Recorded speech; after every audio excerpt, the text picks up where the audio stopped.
where this event repeats itself in a cyclical nature. Well, without knowing how long it takes to orbit the planet, let's see if we get right down to it, right?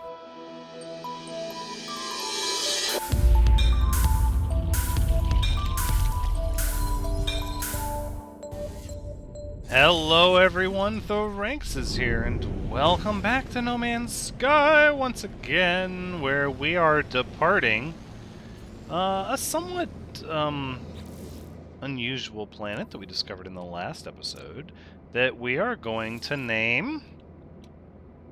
I'm thinking Uncanny Plateau. I think that's a fairly clever way to describe what we found, as it was sort of a confronting non-standard land of plateaus. So let's see, up ahead of us it looks like we have the planet Refraction. We have exactly 2 unknown planets left in this system. And I think the very next one we're going to go to is dead ahead of us. Nope, that is Kali Alpha, a vile anomaly previously discovered. As interesting as a vile anomaly sounds, we don't go to discovered planets. Not anymore. No, there are more and more undiscovered planets ahead of us. So we have this unknown planet and this unknown moon. I think... it is a moon, isn't it? I think we'll head to the moon first. See, the scanner is not going to lock on at this rate because we can't hold a track on either one. Let's try again. Scan pulse out. A reeking moon. Huh.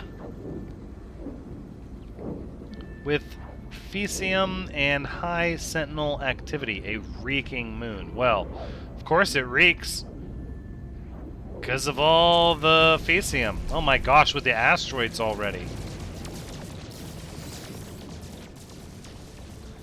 What sort of planet do we have here? What are we looking at exactly?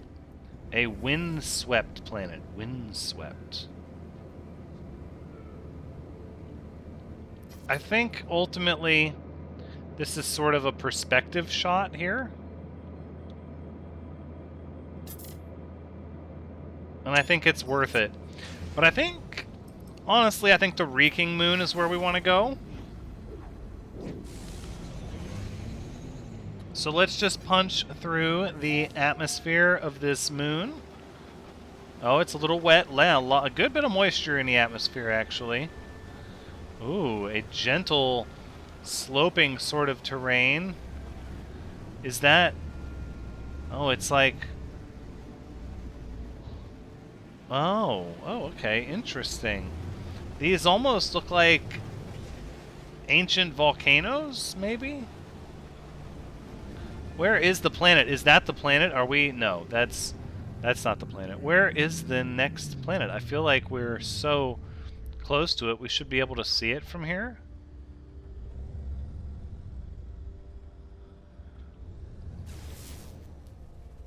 Okay, this is a little interesting. We have this sort of gentle terrain. Whoa, look out! Large dead trees to avoid. What is that? That is a beacon. Let's see, if we just come up in the atmosphere here a little bit.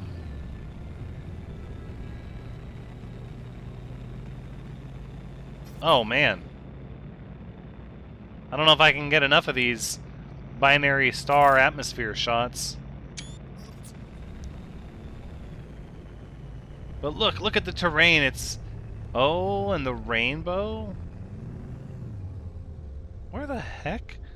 So we actually hit the place on the moon perfectly to eclipse the planet. No. There it is. There it is. It's like a planet rise. Okay, I would actually like the pulse jump a little bit further down on the moon, please. As I think there is actually quite a vista to be had here.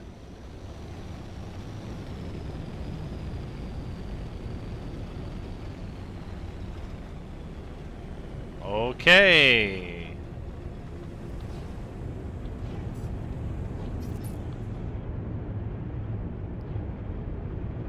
There we have it. Oh, look at all the haze off of our... Oh, man. I think that's the better scope there.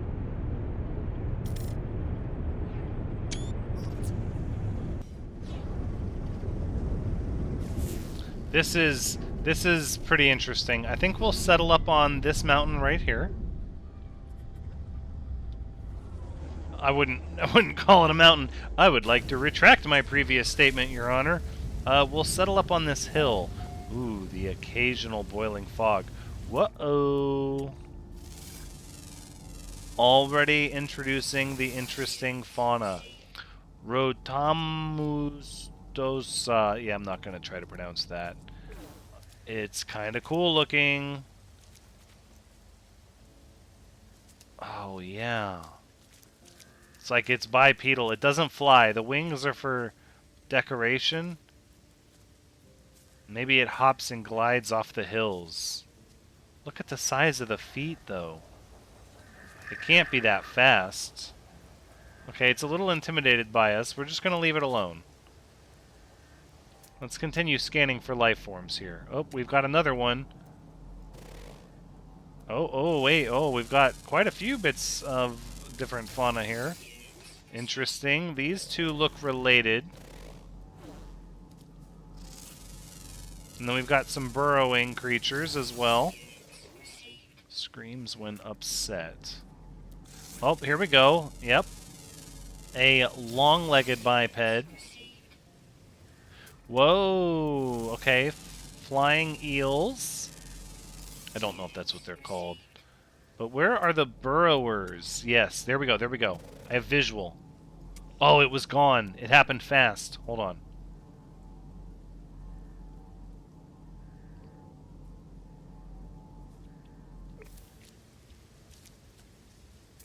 I gotta be ready. It happened real quick last time. Here it comes. Oh, it just barely broke the surface of the... It's close. Nope, it disappeared. Here we go, here we go. Come on. I saw it for a moment. It was brief.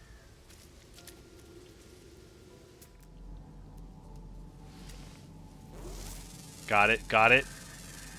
Locked on. Wow. Bloat Trio. Alright, let's take a look at our catalog. Hey, we completed the catalog in one stop. That's... Oh, no. Almost. Uncommon flying diurnal. Look at this. Discovered wandering the dense marshes of the planet. Scans reveal a nervous system of pure light. The inner lives are radiant beyond compare. Exceptionally fine teeth allow them to selectively eat, chewing only the most nutritious parts of otherwise tough and hard to digest plants. Strong burrower. Their wings, look at these. Happy in humid conditions, inexhaustible, their wings never stop flapping. Their flight around the planet is never ending. They feast upon star bramble and will travel large distances to reach it. Look at these, like, markings here.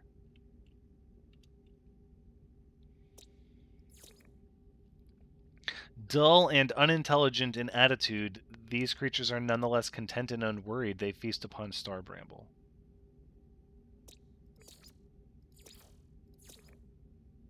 Pretty straightforward diet seems to be. Endemic to the boggy plains of this planet. Quick darting eyes reveal their nervous habit. They're quick to make decisions and even quicker to take flight. Oh, they do fly. Gut analysis reveals a diet consisting almost entirely of star bramble. You know, despite the flora in abundance on the surface, I'm starting to think that star bramble is very much the dominant flora. But look, there's no star bramble to be seen, really.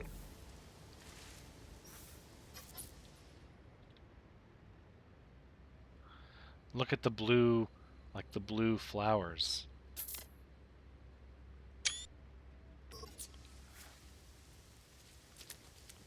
It's a natural sky. This sort of green, muddy, swampy feeling grass, low-lying plains, not a lot of mountains, although some rocky outcroppings, the occasional fungus, and these burrowing creatures of light. Look, what? You know, I was gonna say that the star bramble was the dominant flora, but I think this is going to have to cause us to retroject our hypothesis. Easily startled. Cutaneous respiration. Oh, and we have a rainstorm approaching. Hold on. Because what I would really like is... what is with the lavenders on these swamp-like planets? I have to say, I don't know what it is that causes the sunsets... oh, and now the local fungus is going off. I don't know what causes the sunsets to change the sky on these swampy planets. Vice on almost every other planet, where the sunset seems to change the sky to a hint of blue. But I like it. I wish there was more change like that in other locations. And look at this. This is considered shelter. Why, of course this is considered shelter. It's so easy to see this as a structure, but it must be. These must be intentional structures. I can't imagine they're naturally occurring flora.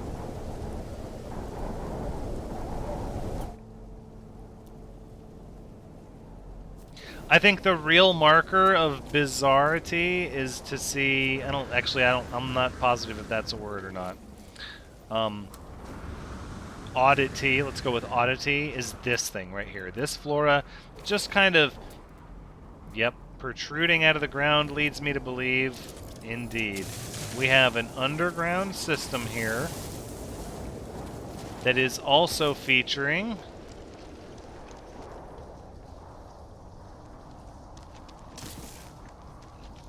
natural overworld surfaces. What? The only thing I could figure is that this perhaps is the result of gigantic and sudden mudslides. Perhaps there's these intense rainstorms cause large amounts of liquefaction of the soil and terrain, and therefore huge sections of cave shift and change regularly, trapping these trees and their root structure. Look at this. Exposing it. That would explain the very muddy feel of these caves.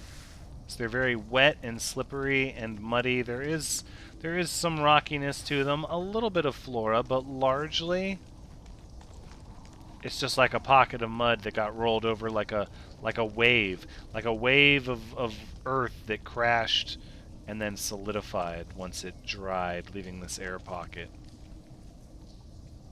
What would cause it to dry so suddenly? Wait, if it is the storm causing this, we better not be down here. There's a storm going on right now. Maybe they don't recur over and over again. Maybe it was a very specific event. And that's what stripped all of the trees bare.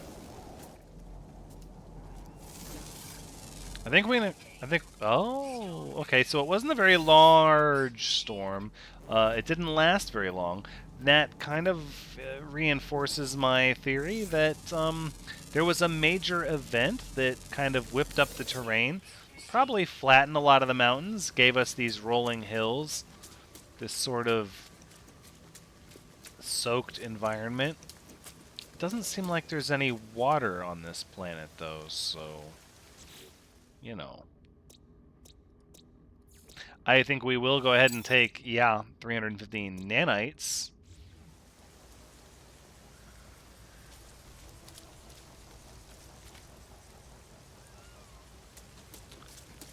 It feels a little barren. I think that also kind of lends credit to some major... I don't want to say cataclysmic, because obviously life is thriving. We have no way of knowing if it was a major extinction event.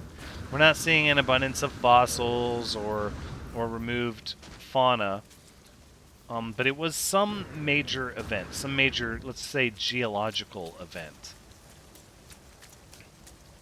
And it flattened all the hills and ripped up most of the trees and just left this world sort of a flat, muddy ball.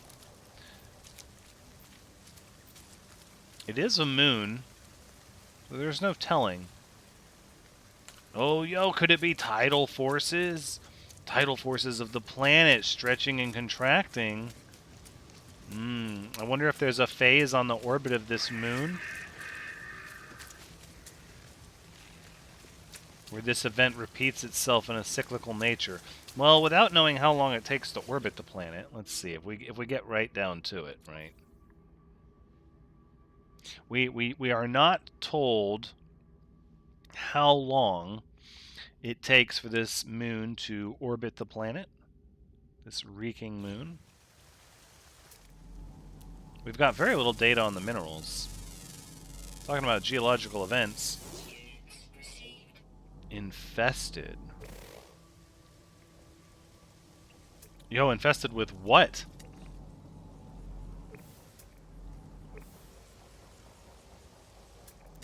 Okay, we've seen these rock formations all over. Slow forming animal deposits.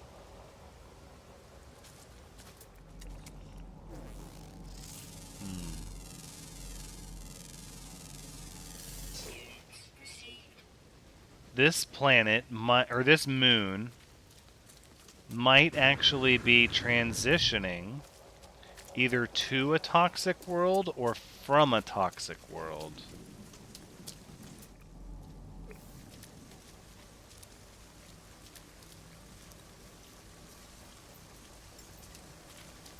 Very interesting. It seems to just go on and on. I dare say I've seen enough.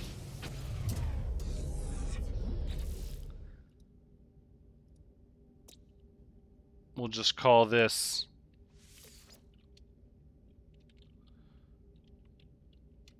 Ooh, that's not going to work. Wetlandia. And I say we head to the parent planet. I dare say this windswept planet with large oceans is going to provide us maybe a little more information about what's going on with this moon. Oh, the coloration, though. Look at these giant cracks in the surface, in the crust. What is happening here? Okay, well, it could just be because we're on the night side. We could land and just take a few measurements and see how long we have to go till sunrise. It doesn't look very windswept. I mean... Oh, maybe. Oh, yeah, actually... Now that I'm getting a closer look... Whoa, this place has some sort of... like, sinister vibe. Although that could just be the bright redness of the nebula on this side of the planet. You know what? I think we can get a better one than that. Okay, no, on second thought, let's just land it. Okay, so there are still cacti on the surface. Sort of expected that.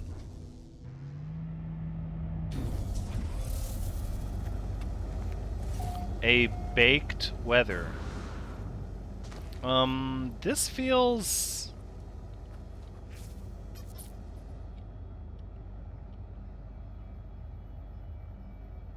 This feels unusual.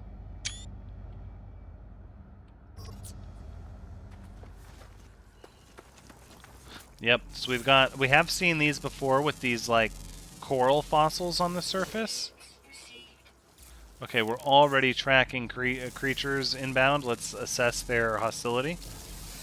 Does not fear death. Registered flesh eater. We have a verified predator at our 12 o'clock. So we're going to deviate slightly. And it looks like this is also a predator to our left. Belonging to the same species. Okay. Let's just maybe take a jump over here really quick. Okay, got to keep an eye out for ships. I'm always in the market for a new fighter. Residual goop, you can go away. And we'll take some of those nanites. Oh yeah, this is interesting to me. Evaporation. Inedible. Contains ferrite dust. It quite literally looks like a dead fossilized sponge. Soil compaction.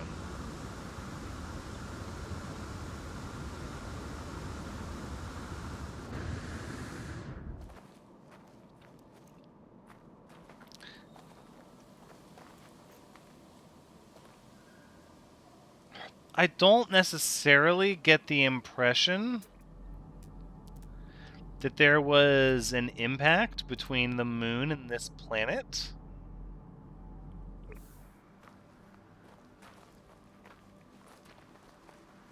But, and this is quite a leap to a conclusion, for sure. But given that this planet has water on it, and we're getting this sort of fossilized coral left on the surface, what if the moon orbited much closer in the past? And at some point was somehow leaching water? Like, I don't want to say there was an impact, but what if it came so close that it was captured into an orbit and there was a near miss? Yeah, see, again, I'm starting to get a little out there. I think Occam's razor would dislike my hypothesis significantly. We need to stick with something simpler. Oh, but look at the wait, no. The similarity in life forms. You cannot deny that creature is similar to the one on the moon. Okay, that one's a little unique. Could be a coincidence. Circumstantial, Your Honor. Objection! Circumstantial evidence. Where is your proof? I think, let's see, we're looking at 8 life forms, 3 underwater, 1 more on the ground, and 1 flying during the day. Okay. And we're currently just beginning the nighttime here.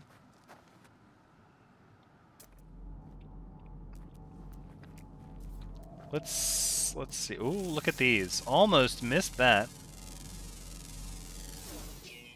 Meteorite impact melts easily. There are a lot of meteorites. Okay, so the simple solution, the elegant solution, is that there was an impact. But maybe it wasn't a direct impact. Maybe it was a grazing between the moon and its parent planet. Oh, here we go. Another predator for sure. Yep. Aggressive, eats mordite. We're going to try to honor a non-interference policy on that life form and just leave it be. So this grazing, this impact, would have stolen some of the water, shaken up the geology of the moon, and potentially transferred microbes, extremophiles, that would then evolve along different evolutionary paths but maintain a common ancestor. If that's the case, we should expect to see some kind of evidence in the ocean that would tie these two together.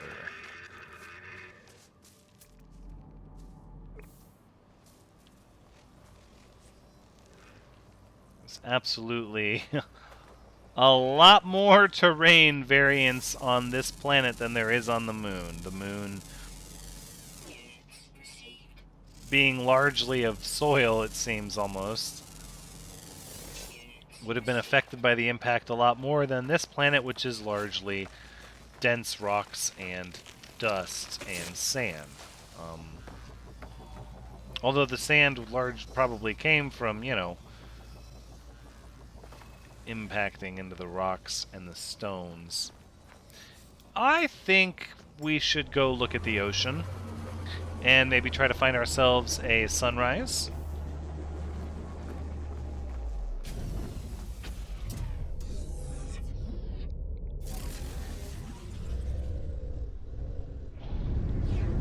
Oh, look, that looks like our fighter. The moisture here... So we know there's water on the surface, but then these clouds, they're like long, broad, like flat sort of clouds. They don't have high tops to them. You know what?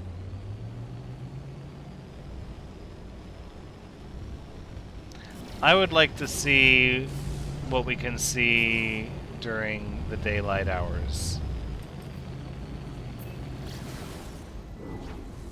I think we owe that to ourselves. It still looks rather like blood red water and dark, charred, rocky terrain. Okay, well that's fun. What is that? That's a double sunrise or sunset? I mean, kind of. You can't really tell. We'll grab it because, you know, it's somewhat obligatory. Yo, look at that water!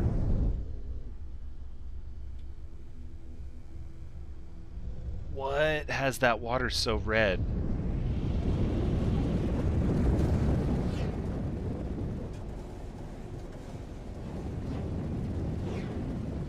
I do believe we're about to see a sunset, not a sunrise, just based on the position in the sky. I think we can afford to settle down. Let's land our ship. And let's just gauge the position of the sun in the sky. No, this is morning. Okay. So we're actually looking at a double sunrise, not one after the other, but two at the same time.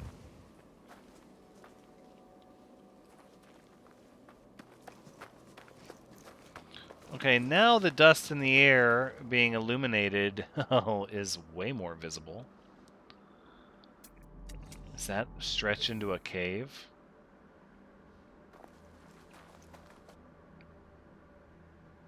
But again, the intensity of the color of the water has me very intrigued. Like, extremely so.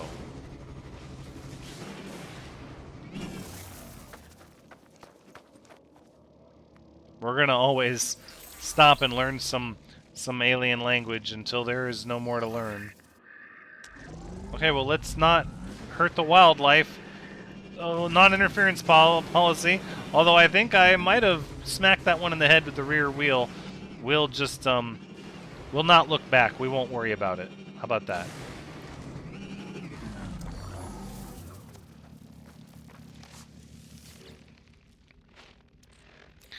It's interesting. This red grass, these like red ferns.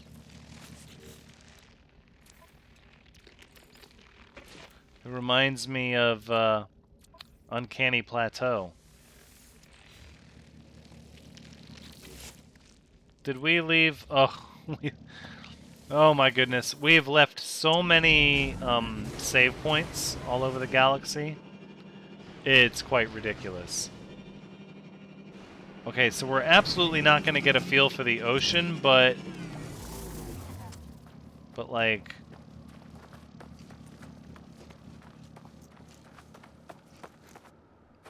go with that planet on the horizon. Yeah, that's... We've won. We did it.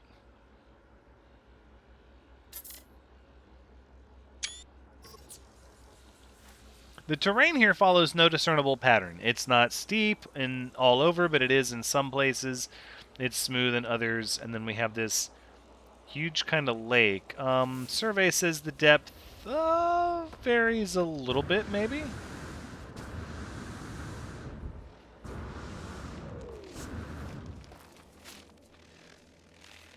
We should be able to... We're looking for a flying creature that is diurnal.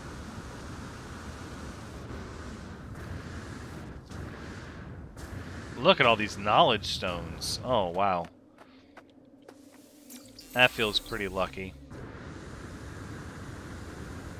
The Gek word for Y. Y accredited. Let's see if we can make a sentence out of all of these.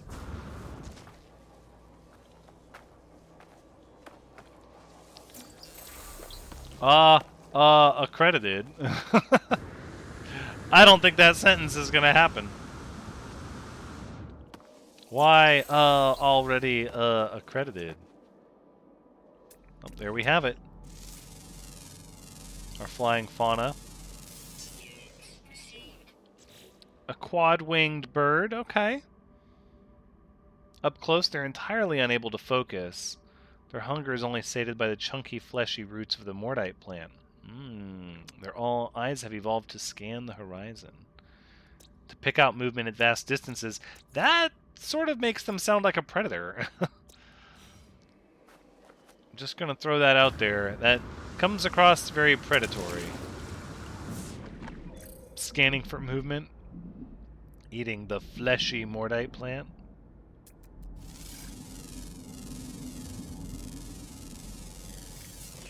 I mean, I get it, like the mordite plant isn't prey, so you can't really call that a predator, but at the same time, the mordite plant is sort of synonymous with meat and flesh, or at least protein. Oh, look at that school of fish. Very cool.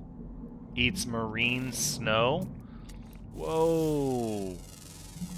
Look at them all.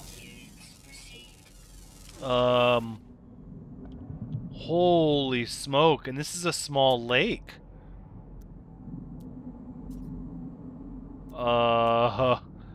Is that really how you guys are gonna play it? It's just a massive swarm of these things? What? They don't seem to be predators. Found swimming in the calm, temperate waters of this planet, no matter the size of their shoal, the lack of any communicative organs leaves these fish with a profound sense of loneliness. Scavengers, they feed upon the downward drift of plankton. Got it.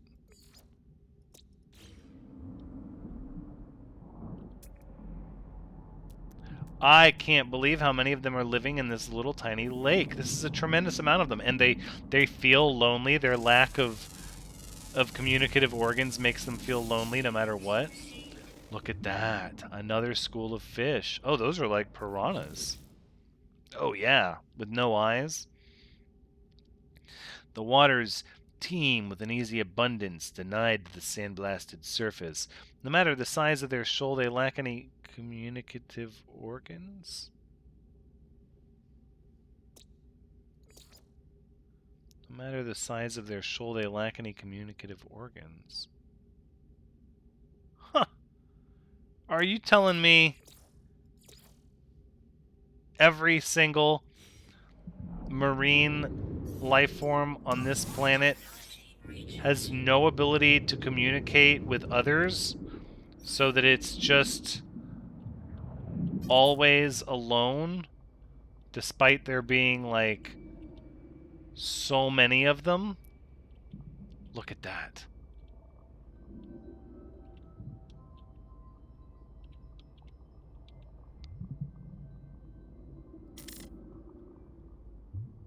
Always alone. Like, no matter what. So that would mean they have no sense of, like, I don't think... Can you have a sense of self and still lack the ability to communicate with others of your species and thus feel alone? Or is that like a... They're autonomous and they have no sense of self and no real, like, intelligence to that degree? The mind just stirs at the possibilities of what that means.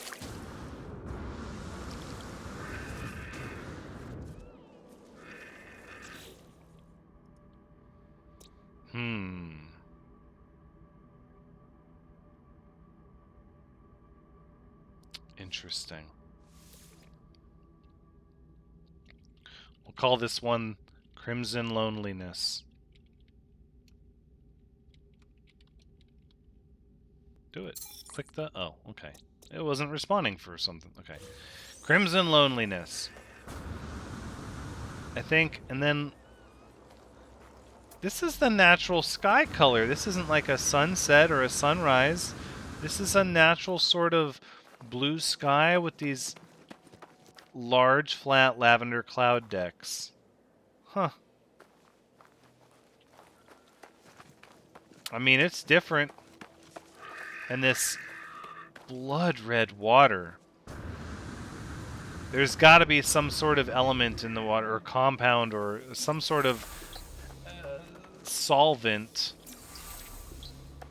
No.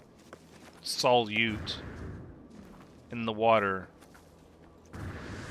that is changing its color. And it could very well be what's causing all the aquatic life to develop along a similar evolutionary path. Nothing really in the water to help us connect it to the moon, but sometimes that's how it goes. Looks like it's time to move on to the next system, because here we have fully completed the exploration of the Ebrongbon 4 system. Thank you so much for joining me. I do hope you've had a good time watching, because as always, I've had a good time playing. Until next time.